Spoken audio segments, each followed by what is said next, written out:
praise you too.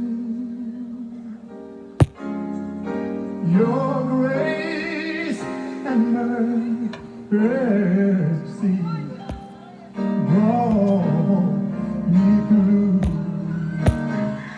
For Jesus, your grace mercy brought me.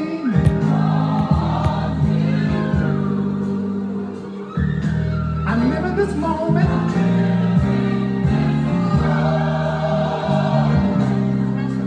because of you. I wanna thank you and praise you too. Your grace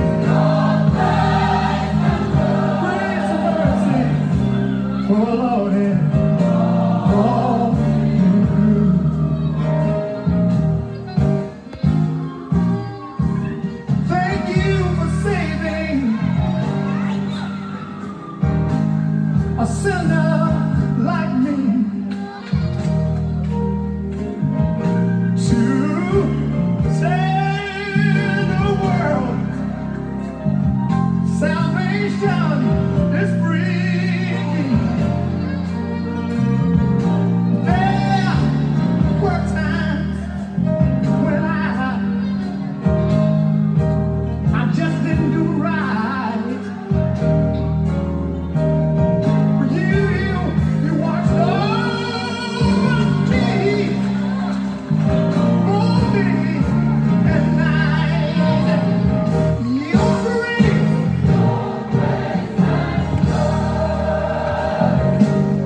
brought me through.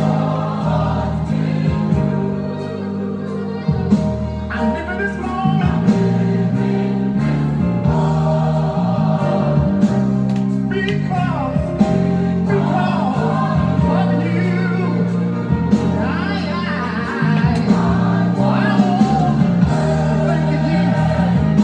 Thank you, Jesus, and praise you too. Your grace brought me through. Listen, just demanded that I should die. But grace and mercy said, oh no, no. We've already paid the price. You see, I once was blind, but thank God I can see. It was because of grace and mercy came along and rescued me. Your grace brought me through. I'm living this moment. I'm living this moment because of you. I wanna thank you, Lord. Thank you, Jesus. Praise you too. Your grace, your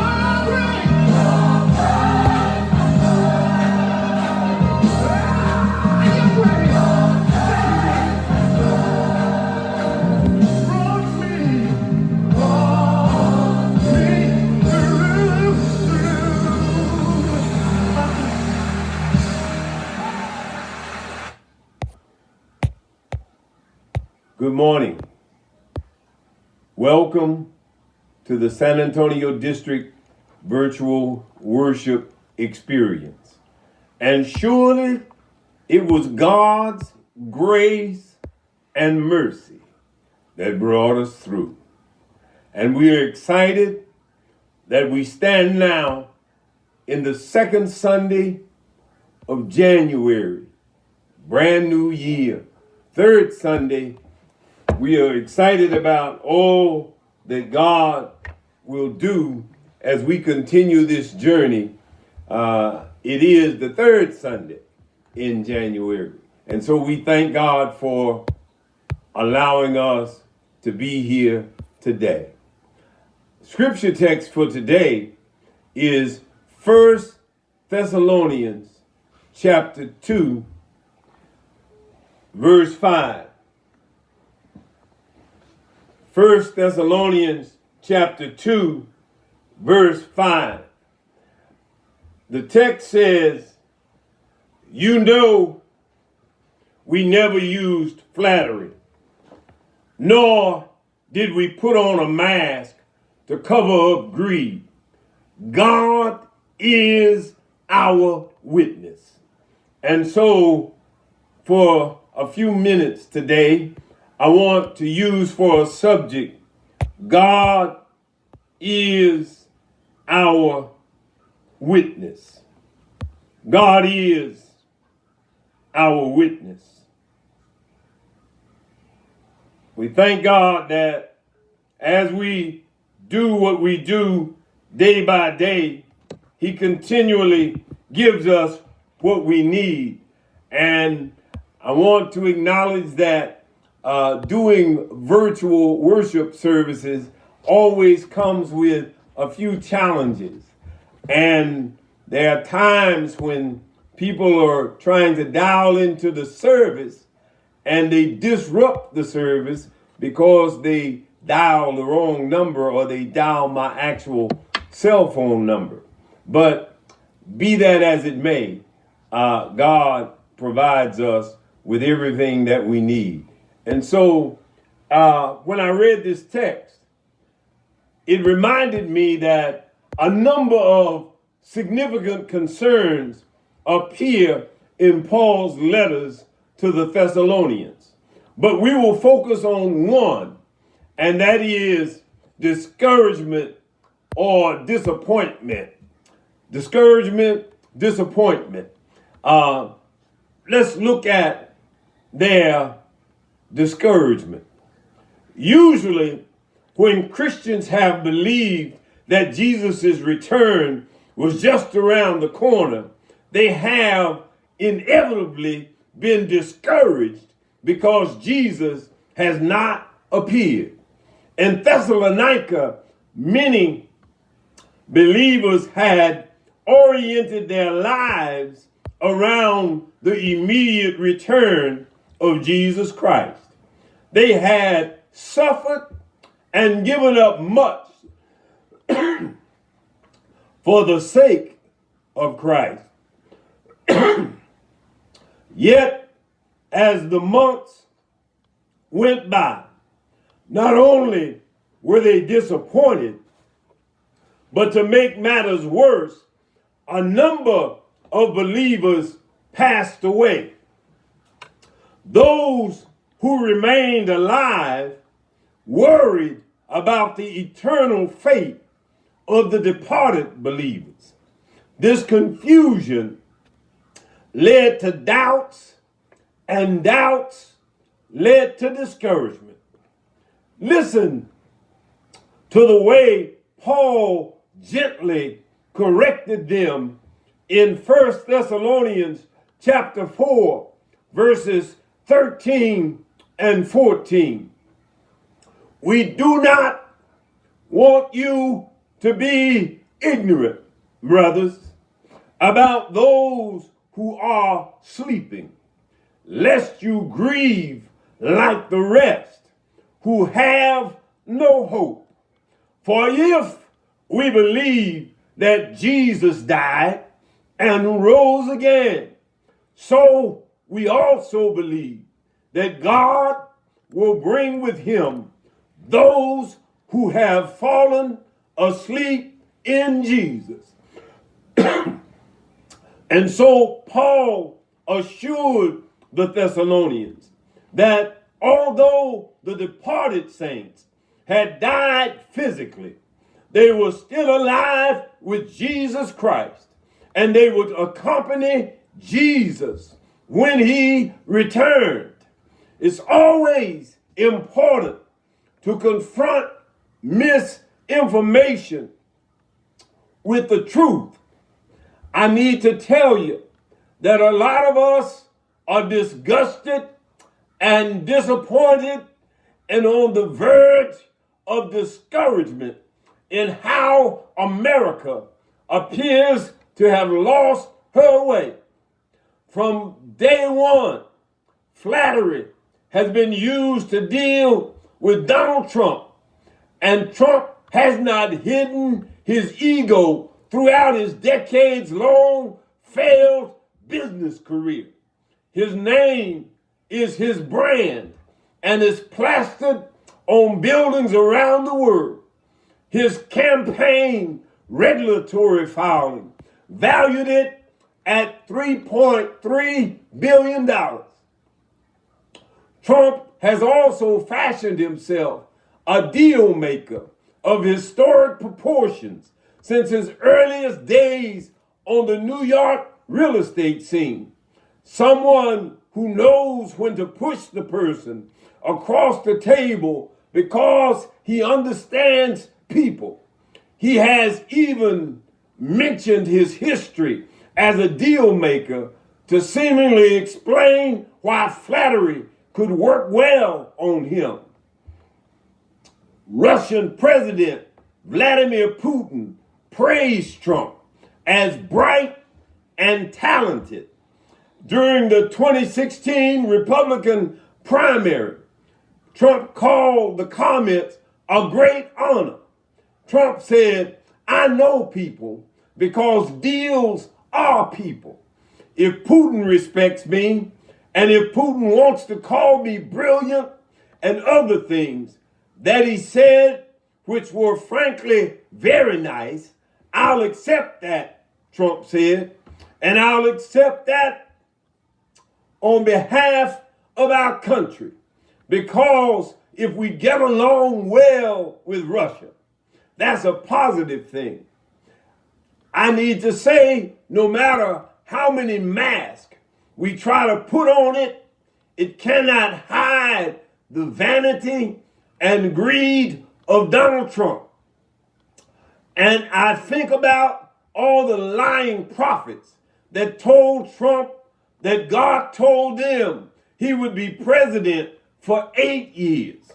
These same lying prophets have contributed to the chaos that has taken place at the Capitol and happening in states around the country. Even in Frisco, Texas, a white pastor told his members to take up their arms and prepare to fight because Donald Trump is to be president for 8 years. And God told him so. Brandon Burden, the pastor at Kingdom Life in Frisco, who is also a member of the Frisco Conservative Coalition and a realtor, spoke in tongues in front of his followers on last Sunday. He claimed prophetic voices said Trump would be president for another 8 years. You need to know that that's a lying spirit and a lying prophet. It's not even possible to be president 8 more years. But then he said, the pastor said to his congregation, "We have an executive order, not from Congress or DC, but from the desk of the CEO of heaven, the boss of the planet." He said from his desk in heaven, "This is my will." Trump will be in for 8 years, he claimed. Burden told church members to carry out the order, saying, "Take down the walls of Jericho." The Lord says your Jericho is Washington, D.C. That's your fortified city. It's disappointing to hear pastors just straight up lie to people. It's disappointing to see white evangelicalism as straight up white supremacy. The truth is that the large white evangelical churches have received millions of dollars from the government since Trump has been in office, and it appears that his greed has rubbed off on them.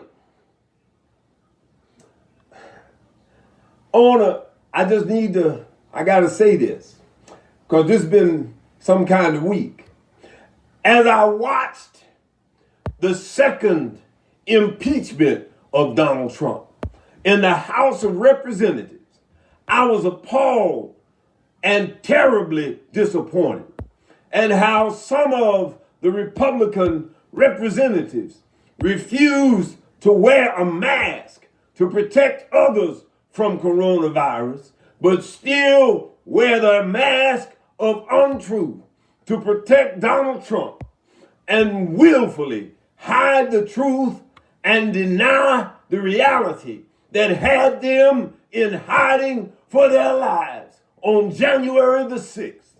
Sometimes I realize I just do not have the vocabulary to adequately express the thoughts I am processing in my heart and mind when I look at what's taking place in our nation. And in those moments, I try to remain silent, but the travesty of injustice and the destruction of our democracy demand that I speak out against the atrocities taking place in our nation. Yes, it's disappointing to see it. Do you remember the song, "This land is your land. This land is your land, and this land is my land"? From California to the New York Island, from the Redwood Forest to the Gulf Stream waters, this land was made for you and me. The song implies that in America, we are to live in unity. As a child, we would sing this song, and I believe with all of my heart that we could live in unity and that all of God's people were created equal and had equal rights under the law. I truly believed that America was the land of the free and the home of the brave. But Dr. King said, the richer we have become materially, the poorer we have become morally. We have learned to fly in the air like birds and swim in the sea like fish, but we have not learned the simple art of living together as brothers and sisters. We will never have unity without truth. We must return to accountability and truth to go forward together. We need unity. We need to come together as a nation. But a big lie infects the heart of American politics. It makes a mockery of calls for unity and attempts to move on. The big lie is that Donald Trump won the 2020 presidential election, but his victory was stolen by a massive and wide-ranging conspiracy. Believing the lie is the difference between accepting the motivations of the mob that stormed the Capitol and seeing them as dangerous anti-democratic forces, unless those responsible for the lie admits its falsity. Some portion of the country will never move on. We will relive the 2020 election for years. The idea of the big lie is not new. It's most associated with the Nazi era, where propaganda minister Joseph Goebbels claimed that repetition of big lies made them believable, a claim psychologists have verified. Hitler himself noted that people were more readily fall victims to the big lie rather than the small lie. That doesn't mean Trump and his supporters are literal Nazis, but it does mean they're using a disinformation technique that Hitler and Goebbels understood well. A week after supporters of President Donald Trump attacked the Capitol, Trump became the first president to be impeached twice. Impeached twice. House Speaker Nancy Pelosi called Trump a clear and present danger to the nation. The final vote was 232 to 197, while most Republicans rejected impeachment as unnecessary, vindictive, or rushed. 10 of them broke with their colleagues. They argued Trump had to be held accountable for spreading baseless claims that the election tally had been rigged, even as top-ranking Republican Representative Kevin McCarthy said he opposed impeachment. He said Trump bears responsibility for Wednesday's attack on Congress by mob rioters. He should have immediately denounced the mob when he saw what was unfolding, McCarthy said. These facts require immediate action by President Trump. Accept his share of responsibility, quell the brewing unrest, and ensure that President-elect Biden is able to successfully begin his term. McCarthy and many other Republicans argued that impeaching Trump would only further divide a polarized nation. But Democratic Representative Jim McGovern, Democrat from Massachusetts, countered that with, "We will never have unity without truth. Words have consequences," McGovern said. What happened never have happened.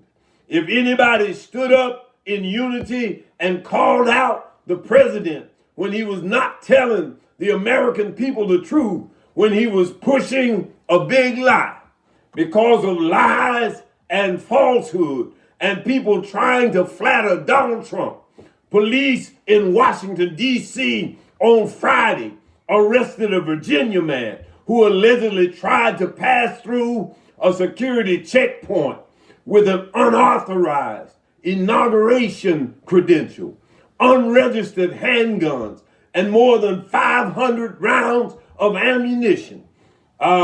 Wesley Allen Beeler, 31, of Front Royal, Virginia, was arrested shortly after 6:30 on Friday after police found 2 unregistered Glock 9mm handguns, 509 rounds of 9mm ammunition, 21 12-gauge shotgun shells, and 1 17-round Glock 17 magazine, all in his truck.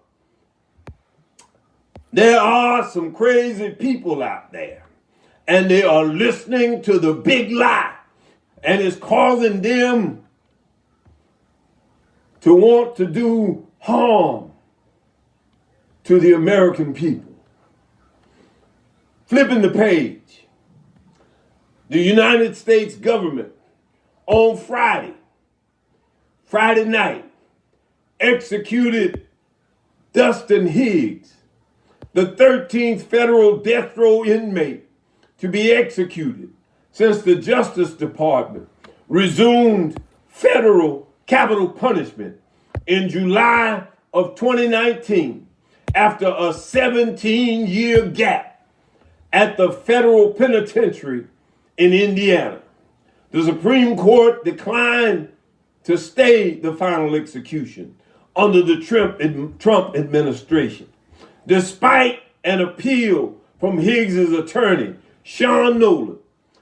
President-elect Joe Biden has opposed the death penalty.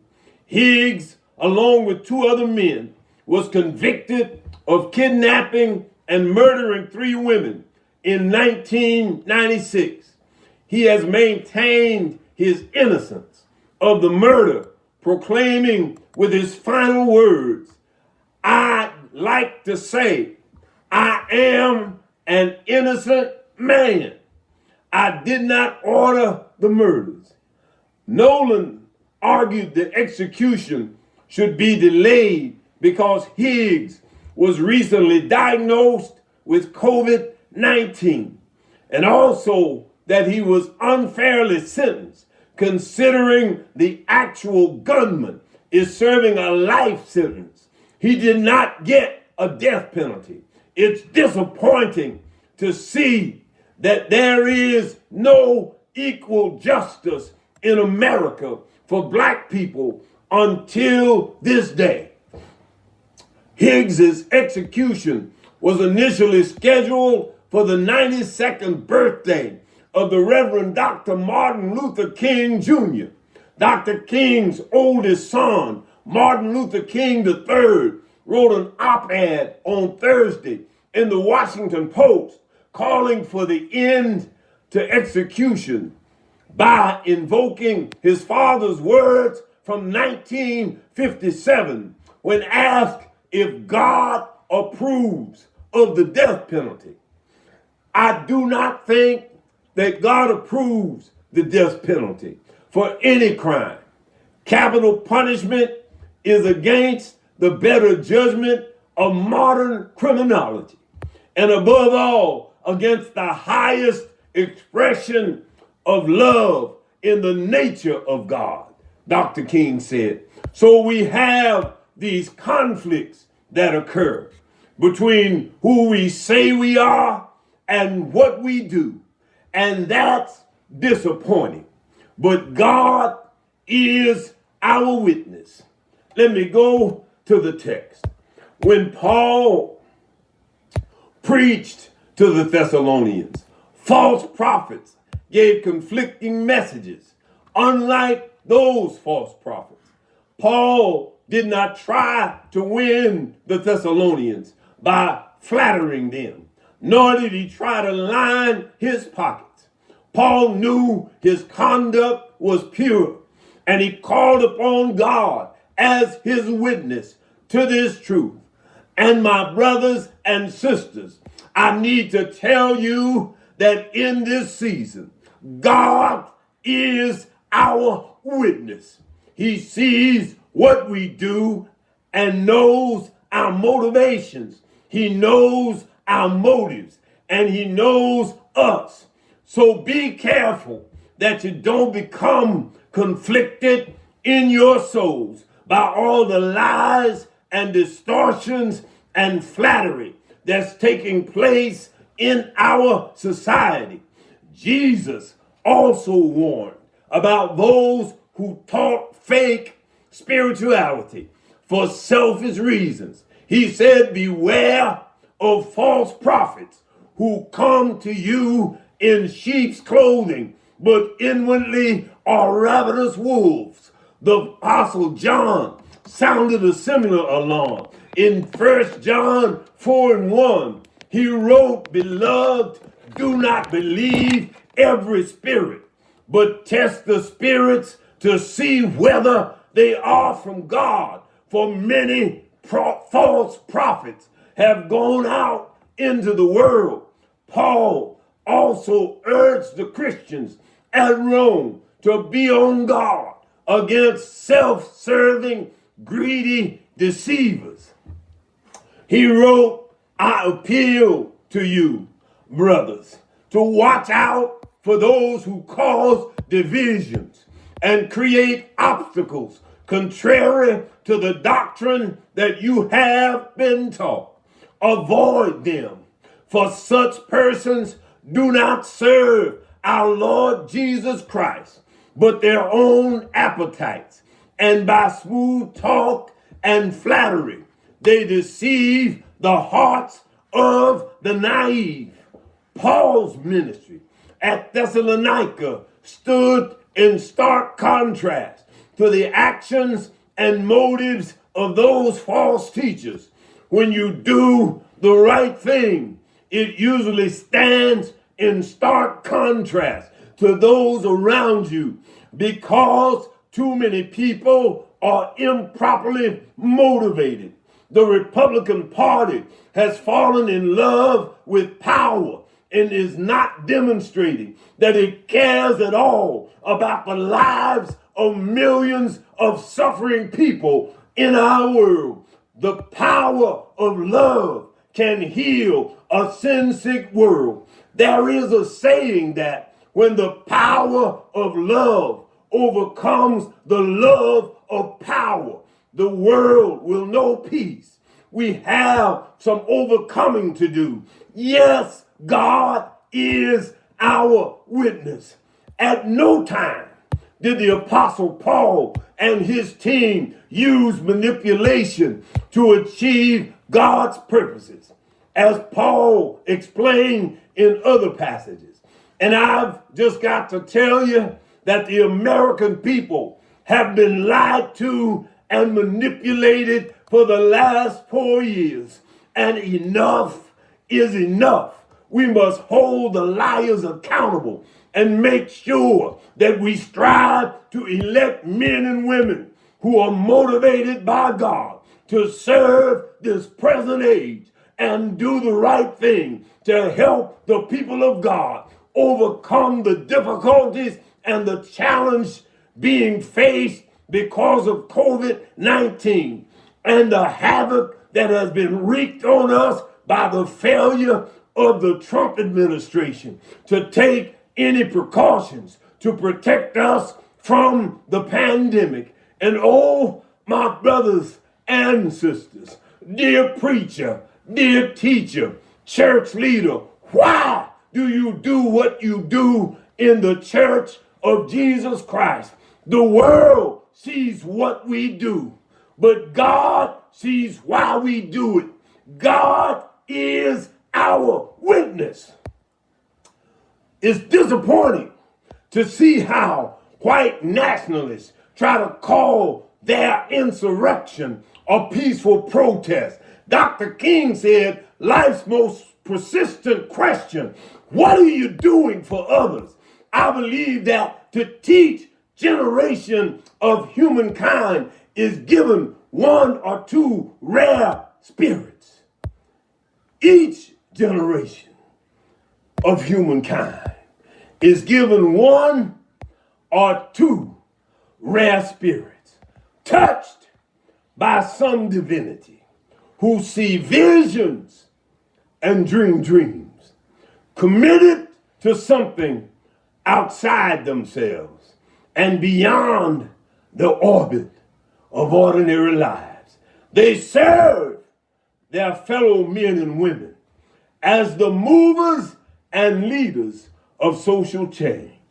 Dr. Martin Luther King Jr. was one of these, a man whose extraordinary gifts were committed to humanity, and God is his witness. I gotta go now.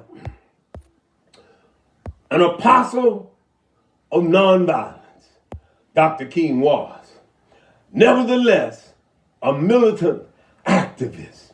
He thought of nonviolence not as mere abstention from strife, but as a vital mode of action. We need an alternative to riots and to timid supplication. He once said, nonviolence is our most potent weapon. There was something at once mystical and pragmatic about his conception of nonviolence. In that great and moving letter he wrote from the Birmingham jail, Dr. King said, just as Socrates felt that it was necessary to create a tension in the mind so that individuals could rise from the bondage of myths and half-truths to the unfettered realm of creative analysis and objective appraisal, we must see the need of having non-violent gadflies to create the kind of tension in society that will help men rise from the dark depths of prejudice and racism to the majestic heights of understanding and brotherhood and sisterhood. And as I close, we must get it right because God is our witness.